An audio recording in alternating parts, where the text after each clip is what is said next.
Hi, everyone. This is Jeff Praissman with Interactive Brokers Podcast. It's my pleasure to welcome to the podcast studio Will Rhind from GraniteShares. Hey, Will, how are you? Good. Thanks, Jeff. Thanks so much for having me. Oh, it's my pleasure to have you in and really excited for this topic. Let's start with some fundamentals. Gold is denominated globally in US dollars, which creates this kind of inverse relationship. Will, could you walk us through exactly how that pricing mechanic works in practice? Yeah, sure. So gold, as you say, is denominated in US dollars, and that's the global gold price. Although gold clearly is a universal asset, meaning that it trades wherever it is in the world in a local price as well. So we always think about the gold price being a US dollar price, and that is the official price for that. And so depending on whether gold's going up or down, that makes it cheaper or more expensive for people around the world who are not on the dollar to buy it. Yes, I was going to ask if I'm a buyer in Europe or Asian, like just say the US dollar weakened by 10%. What actually has to happen for to make gold more attractive? Is like instant, or is it sort of more of a kind of slower transfer between that currency rate Yeah, I exchange? mean, it suppose it depends on who the buyer is. I mean, so gold is something that is not just about investors and traders, that gold has real world applications. And most notably, for example, or as an example, if you're a jewelry buyer, then you'll be very sensitive to the price. So if you're a jeweler in Europe or in Asia, you'll be very sensitive to the price of gold. And so when that price weakens, you may choose to act on that immediately versus anybody else who's maybe an investor, et cetera, who can take a view as to whether that's the right price or not. But yeah, the price of gold will affect different buyers, different consumers around the world, different reasons. Got it. And there's been some pretty big examples of this inverse relationship in the past. A couple that come to mind are the Bretton Woods era, and then also like the early 2000s. But of course, like everything else, there's always exceptions, right? When both rose together, both gold and the dollar rose together during systematic stress. If we're looking at today's environment, the US elevated deficits, changing interest rate differentials, and increased central bank buying, which historical period does this most closely resemble in your mind? And what makes this time different, if anything?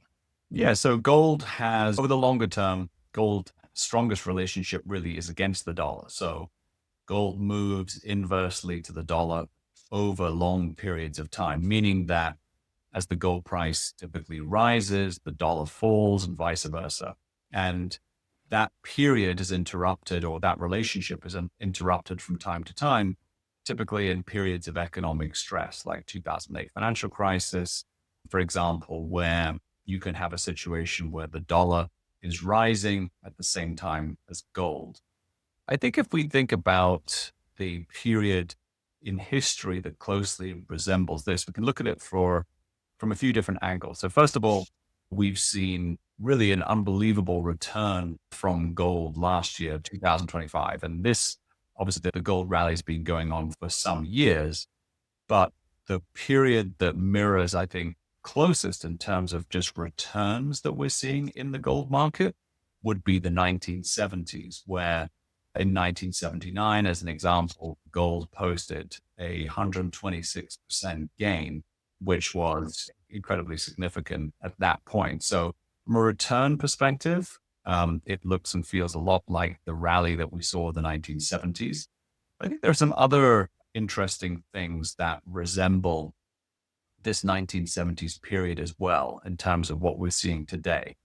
So in the 1970s, particularly obviously in the period when gold was rallying, which was the end of the 70s, peaking obviously in 1980, we had some of the same factors that we're dealing with right now. So we had oil crises, we had Middle East conflicts, we had stagflation, and we had safe haven buying into gold, all of which, I've got to say, ironically, US-Iran tensions, China, resource rivalry, things like this. The other thing, of course, we have inflation, monetary policy. So we had inflation concerns in the 70s, just like we do today.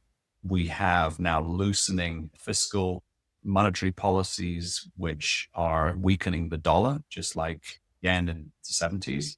And so this idea of geopolitical and economic turmoil, inflation and monetary policy, and then dollar weakness and diversification. So all of that kind of put together, and it feels like a lot of those things which held gold to all-time highs in the 1970s are kind of similar to what we're seeing today. So it's really like that old expression, the more things change, the more they stay the same, right? Yeah, exactly. I like to bring this to the investor level. So, like, let's just say someone's convinced we're entering a sustained period of dollar weaknesses. What role should physically backed gold products play in their diversified, portfolio? And maybe more importantly, how should investors think about the timing? Should they wait for confirmation of dollar weaknesses, or is like gold more effective as a preemptive hedge against currency erosion? I think it comes back to sort of more how you think about the concept of dollar weakness and whether in the context of a portfolio, you think of it as a purchasing power problem, or it's actually not something that you're too worried about because you're dollar denominated and therefore a weakening dollar, if you're being paid in dollars, if you're investing in dollars, doesn't necessarily affect you to that degree. So I think it's kind of a combination, but most people, they view it as an erosion of purchasing power.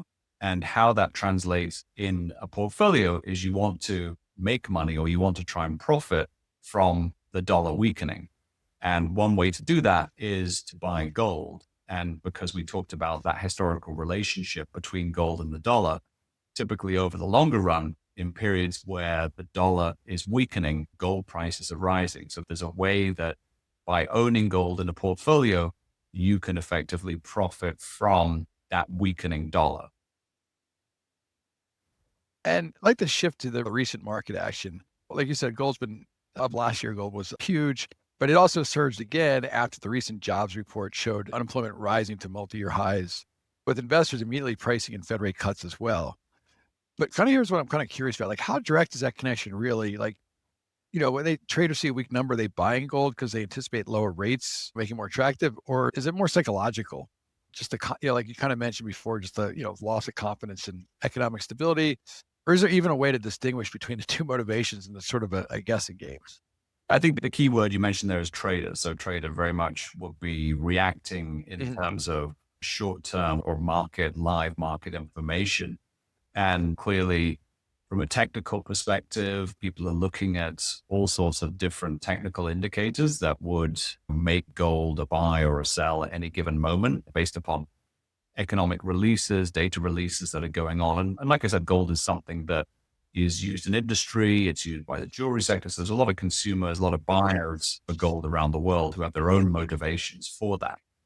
I think, though, that probably from a longer term investor perspective, investors really think about gold as a permanent piece of property in the portfolio, in a diversified portfolio, certainly.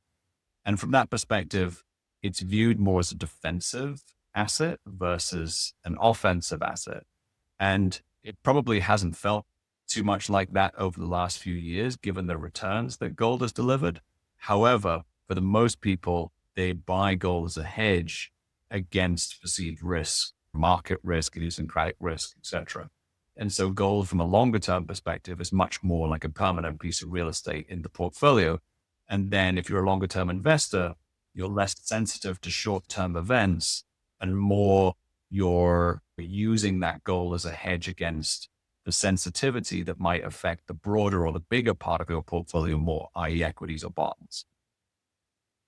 And that actually leads me perfectly into my next question. And it's funny, it's something I didn't really think too deeply about until I was just doing some research for this podcast.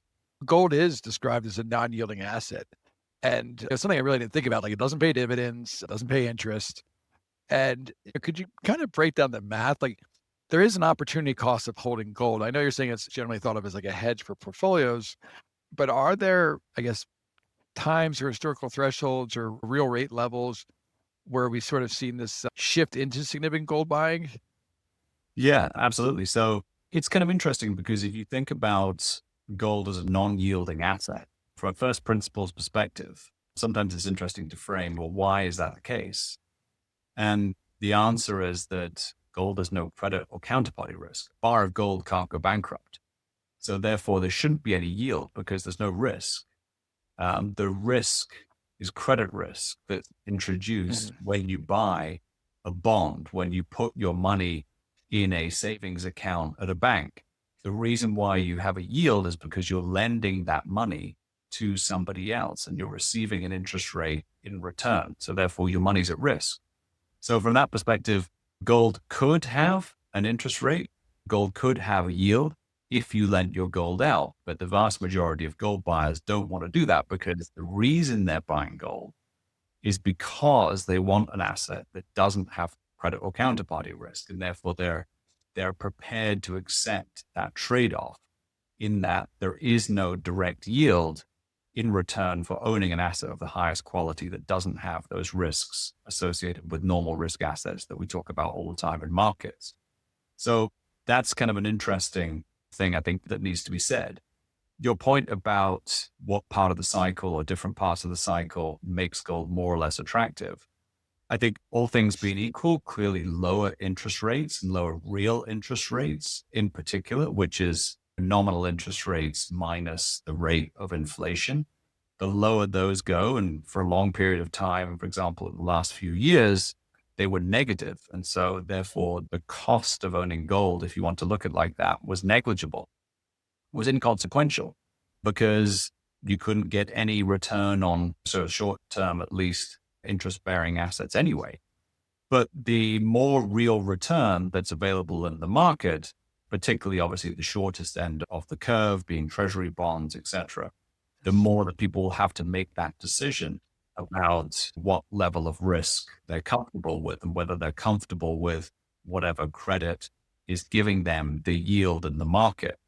And then, of course, that's the classics, the risk reward trade off that you might have bank accounts that yield a high level, but then the bank that's offering that might not be as safe as others. And therefore, there's a credit risk sort of conversation within that. So I think all things being equal, the ebbs and flows of gold outside of shocks or outside of sort of extraordinary market situations are guided typically by real interest rates. And that makes complete sense. And then you have your investor dollars competing for capital. They're competing with gold against gold. And so in periods where you're going to have low real rates or lower real rates, the cost of owning gold is negligible. But if you have higher real rates, then there's a real trade-off or a decision to be made. Yeah, and gold gets all the headlines, right? But I want to switch gears a little bit and talk about silver, which is even often called gold's little brother, because the performance dynamics can be quite different. Looking at last year, both metals moved higher, but the gold to silver ratio really fluctuated significantly. Could you explain what's been driving the performance differential between the two metals last year and kind of started this year? And is it really primarily the industrial demand component of silver, or are there other factors at play that have caused silver to kind of either lag or recently outperform gold during the different phases of 2025? Yeah, I mean, there's a number of different reasons. I think first thing to point out is typically in a market or gold and silver prices are highly correlated to each other over the long run. So in a normal sort of market cycle where gold prices are moving up, one would expect to see silver prices move up faster because silver and gold are correlated together. They're positively correlated. But because silver is more industrial, it's a smaller market than gold, it has more price volatility, or it's a more volatile asset than gold. So all things being equal, in a market where gold prices are rising, you would expect silver prices to outperform, albeit with more volatility. I think what was unusual about this market, at least from my opinion, was that we've been in a structural bull market for gold for some time, and we reached all-time highs or prices in gold that would have been almost inconceivable 10 years ago. And yet the silver price didn't react in the way that you might have thought. In other words, silver prices didn't outperform gold and didn't react to the upside. And I think for a lot of people, this was sort of more about when rather than if silver would react. And so in some respects, I think what we've seen in silver is a bit of a catch up in terms of the price action because it has been so stratospheric last year and has started to continue again into this year, that I think some of that is a bit of a catch up from the last few years. Now, that being said, there's some really good fundamental reasons as to why silver prices are rising. So silver is in a deficit, which means that we have more demand for silver than we have supply. Silver is not a primary mined metal, meaning that it's a byproduct of other types of metals mining, typically things like copper mining. And as everybody knows, there has been a woeful lack of investment in mining over the last decade plus because prices have been low. And so therefore the incentive for miners to commit capex to invest in production has been low. So we have a situation where the market is in deficit and we suddenly now have big demand levers in terms of the demand for the electrification of everything. Silver is a critical metal that's used in the production of electricity, whether it's in electrical goods just generally, or whether it's for the production in terms of solar panels, etc. But we have this huge demand to electrify everything in our economy. So therefore demand for silver. And then we have the AI race as well, which is further electronic technological capacity. So these things are really sort of hitting at a time where we haven't invested in the production environment. And that's, again, that's not just a silver story, that's for many metals as well. And this environment where gold prices are hitting all-time highs. And you see now that reflected, I think, in the price of silver as it catches up. I'm going to skip question 7 because I think you covered a lot of it with that answer. So, which is fine, which is perfect. So I'm just so you know, so you're not like, you don't wonder why I skipped it. But so Will, for investors who are convinced about the precious metals thesis we've just been discussing, the weak dollar, the lower rates, safe haven demand, how do you think about portfolio allocation between gold and silver then? Like, should investors just view silver as a leverage play on the same themes that drive gold? Or is it, from what we discussed with its industrial uses, eh, is it different enough that kind of deserves its own separate analysis? I think it is. And when it comes to gold and silver investors, and we're dealing with both of them for many years. And typically what you find is that some people are very much a purist for gold, and they will only think about investing in gold and only have gold in the portfolio.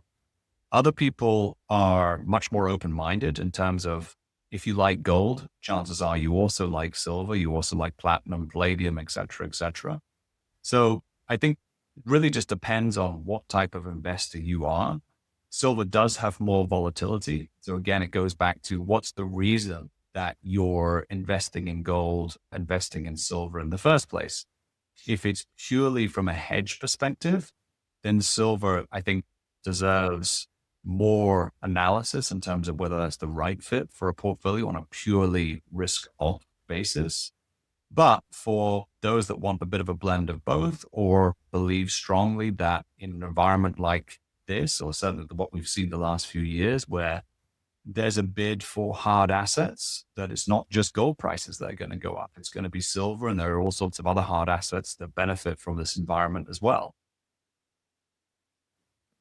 And Will, you touched on it in the beginning of the podcast, geopolitical risk, a little bit deeper into it, because, probably we focus more on the monetary policy and the currency dynamics. As you mentioned, we're really seeing a lot of geopolitical tensions around the world, from the ongoing conflicts to trade disputes to concerns about de-dollarization among certain nations. How much of gold's recent strengths do you attribute to these factors versus the purely economic drivers we've been discussing? And maybe more importantly, like how should investors weigh geopolitical risk when like making these allocation decisions about precious metals?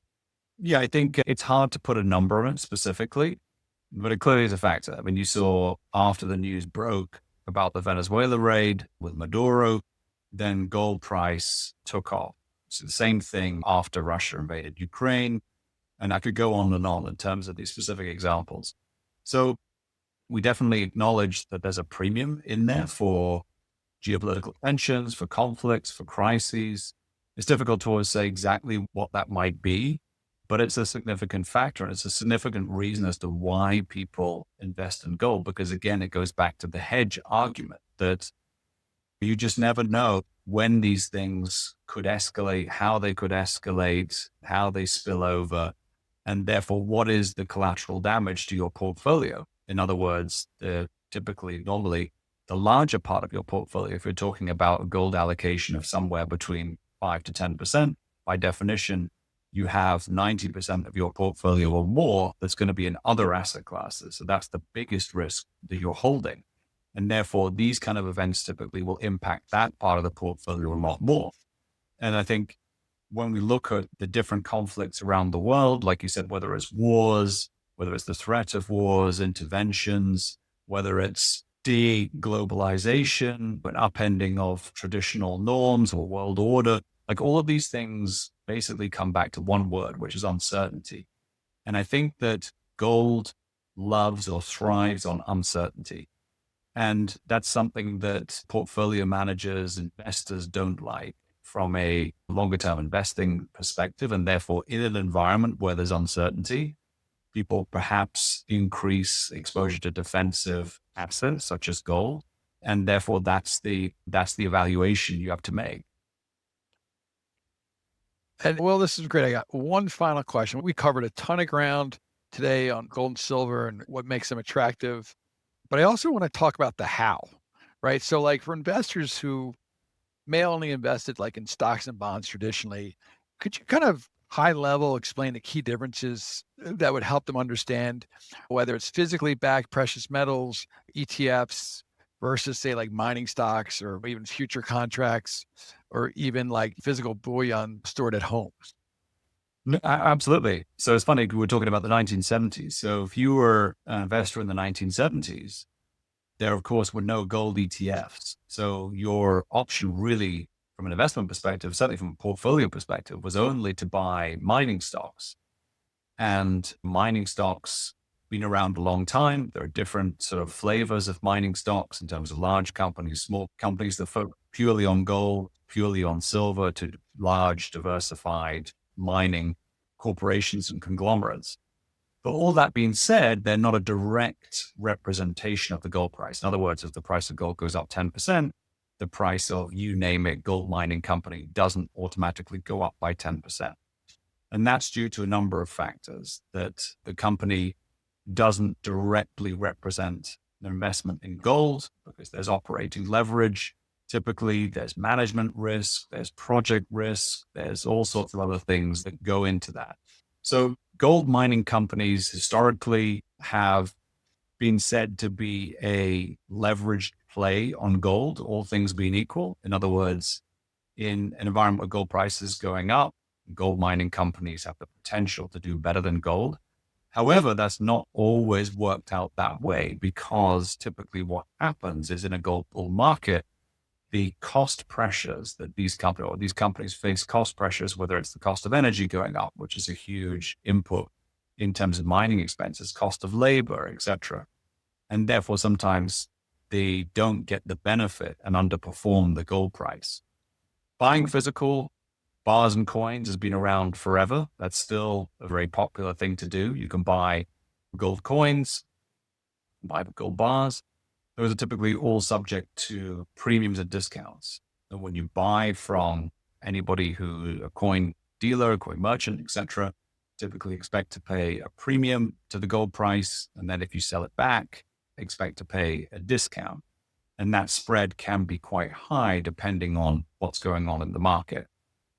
ETFs, something that came along in the early 2000s, have become by far and away the most popular way for people to invest in gold. And when it comes to physical gold, the proposition is very simple, that a gold ETF, assuming it's backed by physical gold, just tracks the gold price. If the gold price goes up by 10%, tracks it up. If it goes down by 10%, it will track it down by 10% and typically charges a low fee for doing so.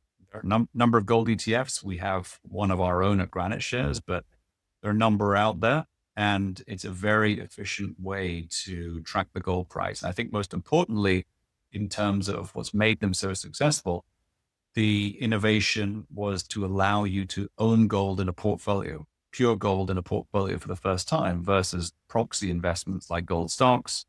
Or if you bought coins yourself, you couldn't own that in your portfolio. It would have to be outside of your portfolio. Well, this has been great. Thank you so much for stopping by the Interactive Brokers podcast studio. For our listeners, you can find more from Will Rhind at www.graniteshares.com. Also on our website, if you click on education, you can find more contributions from Granite Shares as well. Thank you, Will. Thanks, Jeff. Pleasure for having me. Thank you. The analysis in this material is provided for information only and is not and should not be construed as an offer to sell or the solicitation of an offer to buy any security. To the extent that this material discusses general market activity, industry, or sector trends, or other broad-based economic or political conditions, it should not be construed as research or investment advice. To the extent that it includes references to specific securities, commodities, currencies, or other instruments, those references do not constitute a recommendation by IBKR to buy, sell, or hold such investments. This material does not and is not intended to take into account the particular financial conditions, investment objectives, or requirements of individual customers. Before acting on this material, you should consider whether it is suitable for your particular circumstances, and, as necessary, seek professional advice. Futures are not suitable for all investors. The amount you may lose may be greater than your initial investment. Before trading futures, please read the CFTC risk disclosure. A copy and additional information are available at ibkr.com. Investments in certain commodities, precious metals, may be subject to significant price volatility and often involve risks related to market fluctuations, liquidity constraints, geopolitical events, and changes in global economic conditions that could adversely affect their value. Any discussion or mention of an ETF is not to be construed as recommendation, promotion, or solicitation. All investors should review and consider associated investment risks, charges, and expenses of the investment company or fund prior to investing. Before acting on this material, you should consider whether it is suitable for your particular circumstances, and, as necessary, seek professional advice. U.S. spot gold trading through IB LLC accounts is only available to legal residents of the United States that do not reside in Arizona, Montana, New Hampshire, and Rhode Island.